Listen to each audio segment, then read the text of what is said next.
Hello again, everybody. This is Red of Half Century Collecting Sports Cards with another episode of my favorite 400 sports cards. We're in the low 200s here, somewhere in the middle. This is the group we last featured, and that was a couple weeks ago.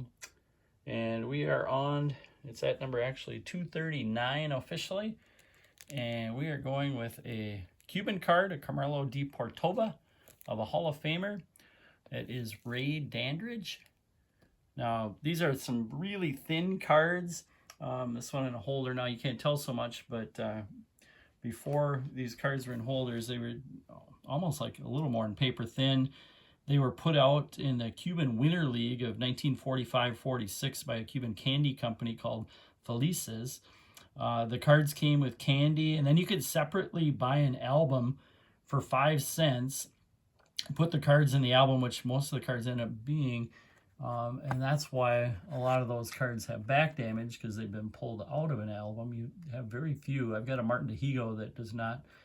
It's actually lightened, so maybe that has some back damage as well. But it makes it hard to read what's on the back. But this set had guys like DeHigo, Minnie Minoso, Raymond Brown, Louis Tiant, Sr. Now, Dandridge started back in '33 with the New York Dodgers. He was part of what they call the $1 million infield. Included Dick Say at second base, and then two of the best Negro Leaguers of all time, Willie Wells and Mule Suttles. Wells was a shortstop, Suttles at first base, and then Dandridge was the third baseman.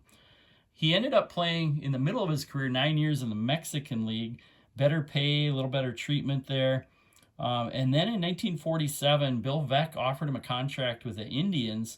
He would have been the first black player in the American League, but he turned him down, kind of thinking, I'm getting a little old to try to be the first black player, and don't know how good I'm going to be anymore. And also he was just real happy playing in the Negro Leagues at the time. But a great fielding third baseman. Monty Irvin said he's the best fielding third baseman he ever saw. He was only 5'5". They called him squat. Some people called him hooks for his glove. And consistently a plus 300 hitter. But cool card, and kind of a little significance too, as a lot of those Negro League stats have been taken into more consideration, added to the what they call previous major league totals. It is Negro Leagues are also part of the major leagues, and so Ray Dandridge was part of that historical group of players that wasn't allowed to play in the major leagues at that time, but nice now that they have called the Negro Leagues as a major league and included the official stats, not the barnstorming stats, but the stats when they actually played each other in the Negro Leagues. Next guy we're going to feature is a U.S. Caramel card, and this is of Earl Combs. This is from 1932. These cards came out as a set of 32 cards, various athletes. Most of them were baseball players, but there were some boxers and golfers mixed in there. Combs, at the time, in the 20s and the early 30s, was a prolific leadoff hitter for the New York Yankees. He played center field, fast runner. He had his best year in that Murderers Row season. He was their leadoff hitter in 1927. And that year, 231 hits, 36 doubles, 23 triples, hit .356, scored 137 runs with a real good .414 on base percentage. He 3 times had over 20 triples, and in just a 12-year career had over 1,800 hits, 325 lifetime average, 397 on base, 154 triples, and a 45 WAR. So cool looking card. I like that picture. Somebody had pinned that on their bulletin board, and you can see the pinholes, but don't really, for me, distract much from a well-centered, good colored card of Earl Combs. Next, we're going to go to the NFL and Dick Butkus. This is a 1967 Philadelphia card. It's his second year card. Butkus was a 2-time NFL Defensive Player in the Year, 8-time Pro Bowler, and he only played 9 years in the NFL. Ended up having to leave early with injuries. One of the most ferocious hitters of all time.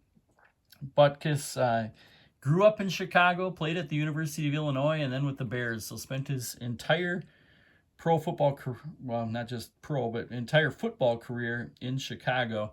And when he was drafted, he was the number 3 pick overall, and the number 4 pick overall, also by the Bears, was Gale Sayers. So 2 of the best players of all time. In fact, Dick Butkus was named the number 9 player of all time in the NFL back when the Sporting News put that together back in 1999. Next, we've got a guy who had a terrific year, had actually some really good years, didn't make the Hall of Fame, but this 1971 season was just a magical season for Vita Blue. I kind of think that card is almost like a magical looking card. He's only a couple years removed here from, playing high school football in Louisiana where he was a star. Just a great smile, showing a little bit of his grip as he's coming through with a pitch. This is a semi-high number card, which makes it a little tougher centered card to find. And that season at the All-Star break, so 1970 was the season, he had 17 wins, 21 starts at the All-Star break, and he was just 20 years old, then turned 21 in July. Ended the season 24-8 with a 1.82 ERA and 301 strikeouts. And I've always liked that next year card of him, that 72 card, which showed those stats. Actually had 8 shutouts that year as well. Kind of like a Dwight Gooden kind of a second year, basically, that just was phenomenal. He was the all-star starter for the American League, facing the NL starter Doc Ellis. They were the first 2 black pitchers ever to face each other in an all-star game, and that was the all-star game that this man, Reggie Jackson, hit that moonshot 500 feet that went out of Tiger Stadium. So also just a little look at Vita Blue's rookie card. Got on there with Gene Tennis, 2 guys who both ended up over 45 WAR, so one of the better rookie cards for a couple players. I think that was kind of cool as well. And in his career, Vita Blue still ended up with 209 wins and that 45 WAR. So a good player. Seen here when he was pretty young. Next, we've got Leon Goose Goslin, Washington Senator, left fielder, real good player, kind of underrated. You don't hear a whole lot about Goose Goslin, but he was one of the all-time great left fielders. He had 12 seasons where he hit or drove in more than 100 runs. And that championships year for the Senators, 1924, that year he hit 344 with 129 RBIs. And a few years later in 28, he had a 379 season, over 1,000 OPS. In his career, hit 316. He was only a couple hundred hits shy of 3,000. 248 homers, and a 66 WAR player. So Goose Goslin on a pretty cool 33 Gaudy card. Nice little picture. See the back of that card. Well, the card's probably in a little better condition than I've got for one of my 33 Gaudis. Next, we are going to 1961 and a rookie card of a guy who, when I did the all-time best third baseman, made the list. I think he was 10th. This is rookie card of Ron Santo, famous Chicago Cubs. So I won't talk a whole lot about him because I did in that video. But a 9-time All-Star, 5-time Gold Glover. He was a little late in getting into the Hall of Fame, but definitely deserved to be there with over 70 career WAR, 342 home runs. So a really youthful-looking Santo on his 61 card.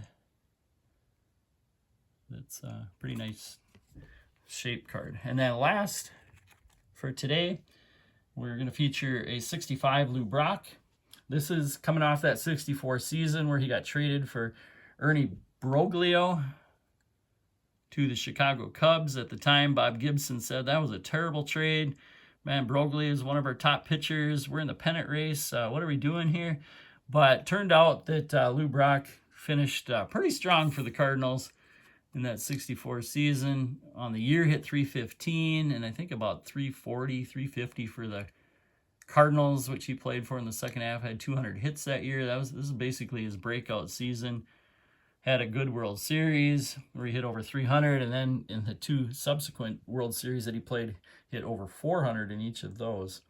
So early card, first Cardinals card, which I think just a cool looking card of one of the best base stealers of all time, Lou Brock. So that's all I've got for you today.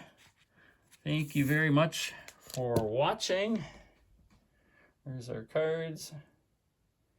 We are, as I'm coaching our baseball team, we did get knocked out of the playoffs with 1 week to go to state here. Had a little bit of a good run. Right now it's the state softball tournament that's going on here in Minnesota. So take care, everybody.